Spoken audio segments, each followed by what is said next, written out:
कहते हैं एक उम्र होती है दुश्मन से लड़ भिड़ जाने की। कहते हैं सिर्फ अल्फाजी है, कोई उम्र नहीं कुछ करने की। गर बात वतन की आए तो हर रुत है मर मिट जाने की। 80 की आयु थी जिसकी पर खून राजपुताना था। थे कुंवर सिंह वो जिनको फिर सबने भीष्म पितामह माना था। नमस्कार, बहुत बहुत स्वागत है आपका लोक बात में और मैं हूं आपके साथ प्रेरणा आनंद। अगर आप हमारी वीडियो को पहली बार देख रहे हैं तो इसको सब्सक्राइब करना ना भूलें और साथ ही बेल आइकन भी प्रेस कर दें ताकि देश और दुनिया की खबरें आप तक सबसे पहले पहुंच सकें। जो कविता मैंने आपको अभी सुनाई वो एक ऐसे राजा की है जिनके सिर्फ एक नाम मात्र से ही अंग्रेजों के होश उड़ जाते थे। ये कथा है एक ऐसे राजा की जिन्होंने उस आयु में भी अंग्रेजों के खिलाफ विद्रोह किया जिस आयु में लोग वन तपस्या के लिए चले जाते हैं। तो आइए जानते हैं एक ऐसे ही वीर कुंवर सिंह की गाथा। 1857 का आंदोलन स्वतंत्रता प्राप्ति की दिशा में एक दृढ़ कदम था।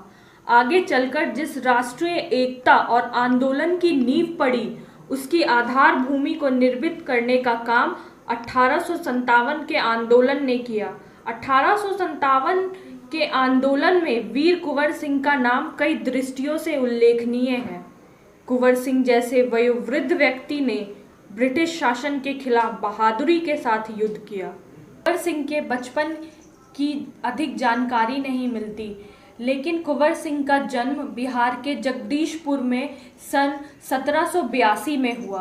कुंवर सिंह के पिता का नाम साहबजादा सिंह और माता का नाम पंचरतन था। कुंवर सिंह के पिता साहबजादा सिंह जगदीशपुर रियासत के जमींदार थे और कुंवर सिंह को शौर्य और वीरता उनके पिता से ही विरासत में मिली थी। कुंवर सिंह के पिता वीर होने के साथ साथ स्वाभिमानी एवं उदार स्वभाव के व्यक्ति थे। कुंवर सिंह की शिक्षा दीक्षा की व्यवस्था उनके पिता ने घर पर ही की थी। वहीं उन्होंने हिंदी, संस्कृत और फारसी सीखी, परंतु लिखने पढ़ने से अधिक उनका मन घुड़सवारी, तलवारबाजी और कुश्ती में लगता था। बाबू वीर कुंवर सिंह ने अपने पिता की मृत्यु के बाद अपनी रियासत की जिम्मेदारी संभाली। उस समय ब्रिटिश सरकार के खिलाफ लोगों में असंतोष की भावना उत्पन्न होने लगी थी, क्योंकि ब्रिटिश सरकार के अत्याचार उस समय अपनी चरम सीमा पर थे। कृषि, उद्योग और व्यापार का तो बहुत बुरा हाल था। रजवाड़ों के राज दरबार भी समाप्त हो चुके थे। लोग अपने ही देश में ऊंची नौकरियों से वंचित थे। इसलिए वीर कुंवर सिंह ने अंग्रेजी हुकूमत के खिलाफ लोहा लेने का ठाना। जगदीशपुर के जंगलों में बसुरिया बाबा नाम के एक सिद्ध संत रहते थे। उन्होंने ही कुंवर सिंह में देशभक्ति एवं स्वाधीनता की भावना उत्पन्न की थी। उन्होंने बनारस, मथुरा, कानपुर, लखनऊ जैसे स्थानों पर जाकर विद्रोह की सक्रिय योजनाएं बनाई। वे 1845 से 1886 तक काफी सक्रिय रहे और गुप्त ढंग से ब्रिटिश हुकूमत के खिलाफ विद्रोह की योजना बनाते रहे। उन्होंने बिहार के प्रसिद्ध सोनपुर मेले को अपनी गुप्त बैठकों की जगह के लिए चुना। सोनपुर के मेले को एशिया का सबसे बड़ा पशु मेला माना जाता है। ये मेला कार्तिक पूर्णिमा के अवसर पर लगता है। ऐसे ऐतिहासिक मेले में उन दिनों स्वाधीनता के लिए लोग एकत्र होकर क्रांति के बारे में योजना बनाते थे।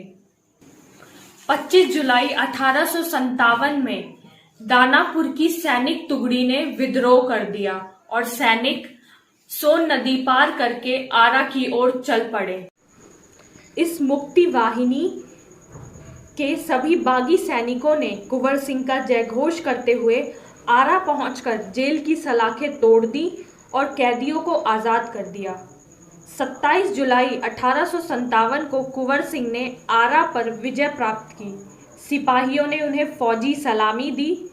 यद्यपि कुंवर सिंह बूढ़े हो चले थे, परंतु वह बूढ़ा शूरवीर इस अवस्था में भी युद्ध के लिए तत्पर हो गया और आरा क्रांति का महत्वपूर्ण केंद्र बन गया।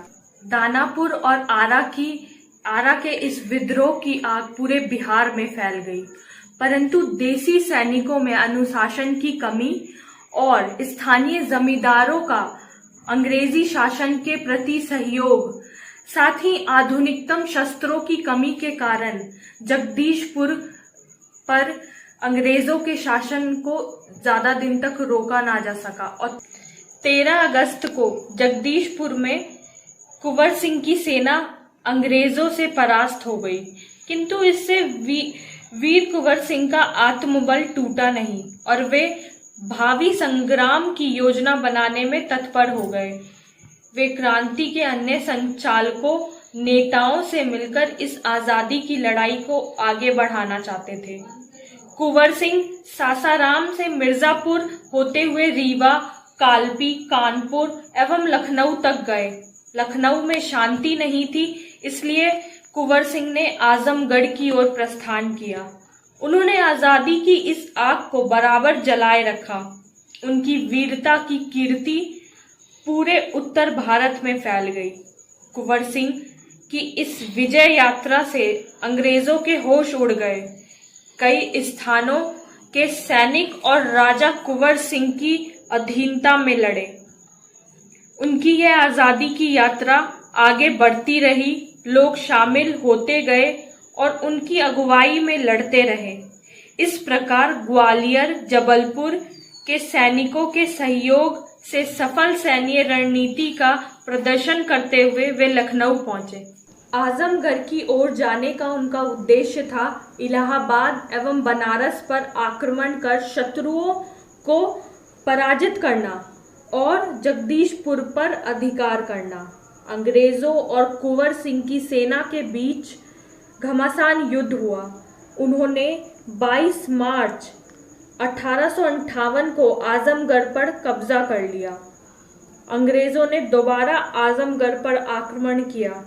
कुंवर सिंह ने एक बार फिर आजमगढ़ में अंग्रेजों को हराया। इस प्रकार अंग्रेजी सेना को पराजित वीर कुंवर सिंह 23 अप्रैल 1858 को स्वाधीनता की विजय पताका फहराते हुए जगदीशपुर पहुंच गए। लेकिन बूढ़े शेर को बहुत अधिक दिनों तक इस विजय का आनंद लेने का सौभाग्य ना मिला। इसी दिन विजय उत्सव मनाते हुए लोगों ने यूनियन जैक, जो कि अंग्रेजों का झंडा था, उतार कर अपना झंडा फहराया। इसके 3 दिन बाद ही 26 अप्रैल 1858 को यह वीर इस संसार से विदा होकर अपनी अमर कहानी छोड़कर गए।